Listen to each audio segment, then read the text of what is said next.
نکاح کی محفل ہوتی ہے اس میں خطبہ ہوتا ہے. یہ خطبہ کس لیے ہوتا ہے؟ رسم پوری کرنے کے لیے. وہ منتر جنتر ہے. یہ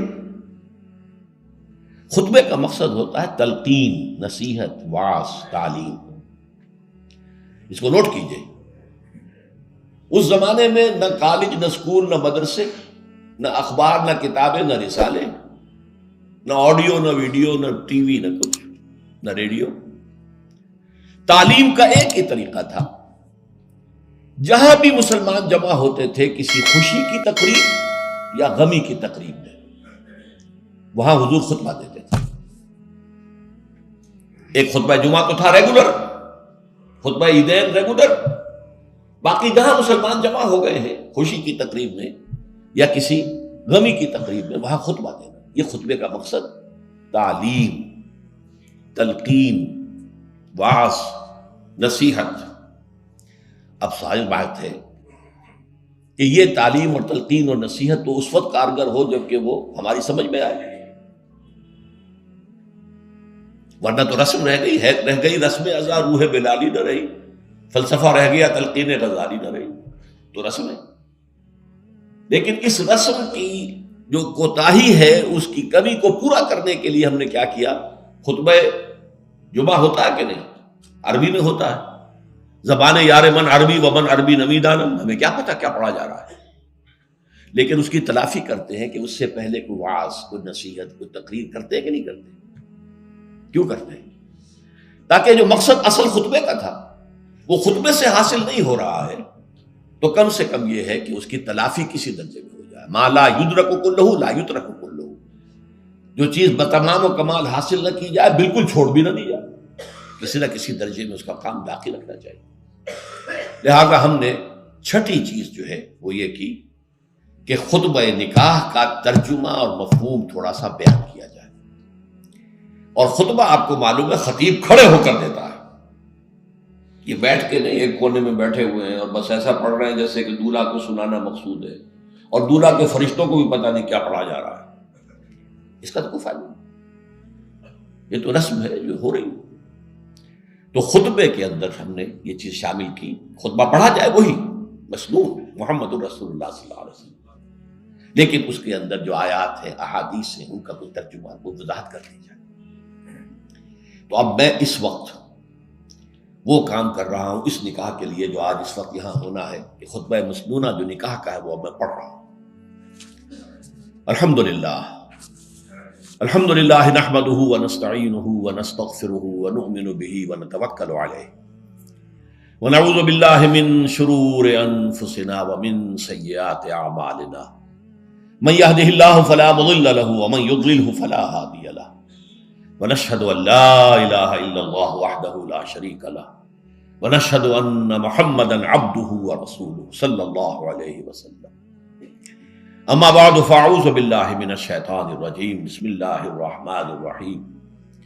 یا ایھا الذین آمنوا اتقوا اللہ حق تقاتہ ولا تموتن الا وانتم مسلمون. یا ایھا الناس اتقوا ربکم الذی خلقکم من نفس واحدۃ وخلق منها زوجها وبث منهما رجالا كثيرا ونساء واتقوا الله الذي تساءلون به والارحام ان الله كان عليكم رقيبا. يا أيها الذين آمنوا اتقوا الله وقولوا قولا سديدا يصلح لكم أعمالكم ويغفر لكم ذنوبكم ومن يطع الله ورسوله فقد فاز فوزا عظيما. صدق الله العظيم. وقال النبي صلى الله عليه وسلم النكاح من سنتي. وقال صلى الله عليه وسلم من رغب عن سنتي فليس مني.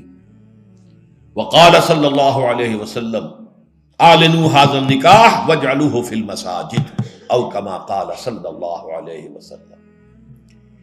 میں اس کی وضاحت کیا کرتا ہوں. آج اب وقت بہت کم رہ گیا ہے، صرف ترجمہ کروں گا اس وقت.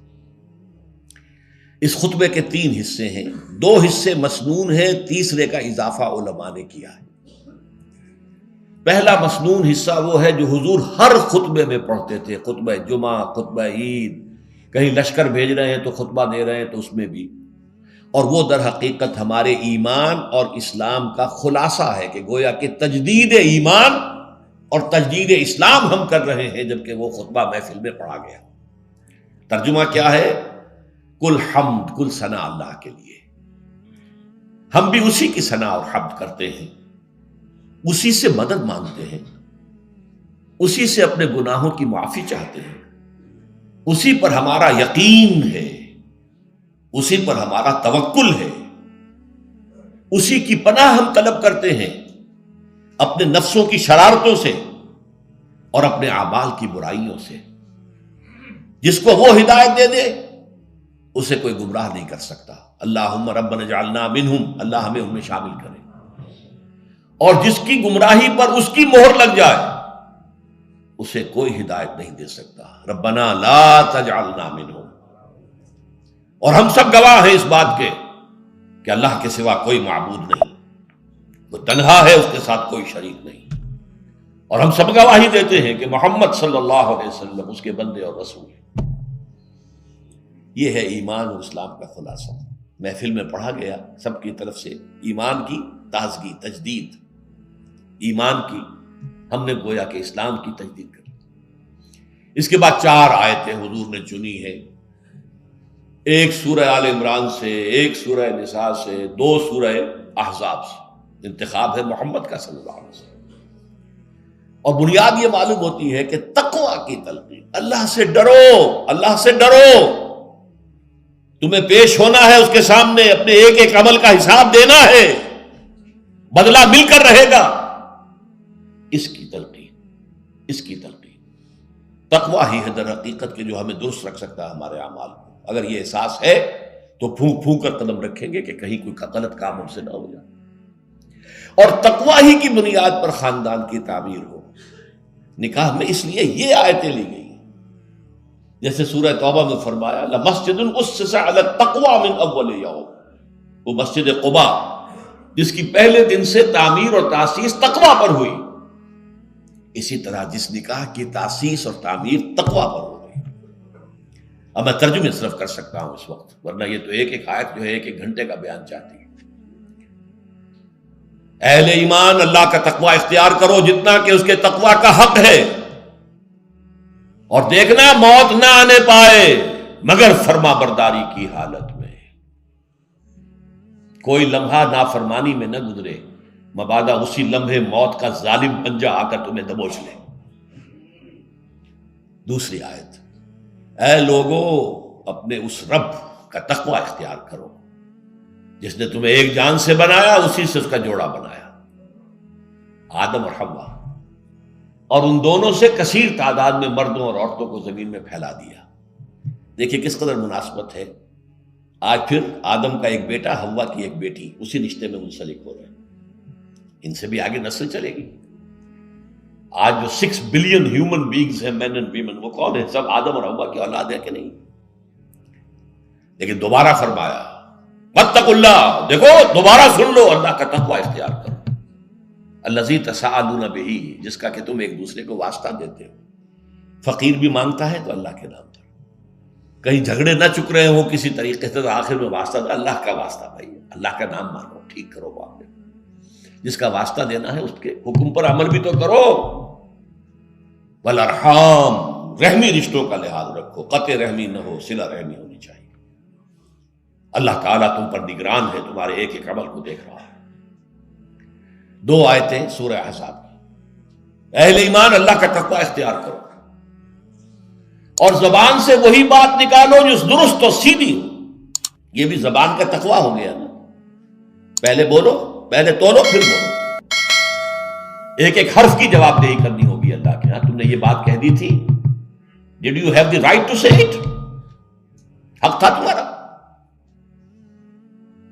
لہذا زبان کو پکڑو۔ اور اگر دل میں تقویٰ اور زبان کنٹرول میں آ گئی تو یہ تمہارے سارے اعمال اللہ درست کر دے گا، اور پھر بھی اگر کوئی خطا ہو گئی، غلطی ہو گئی تو اللہ معاف فرما دے گا۔ دین کی بات پھیلانا صدقہ جاریہ ہے، ثواب کی نیت سے ویڈیو کو شیئر ضرور کیجیے، جزاک اللہ۔ یا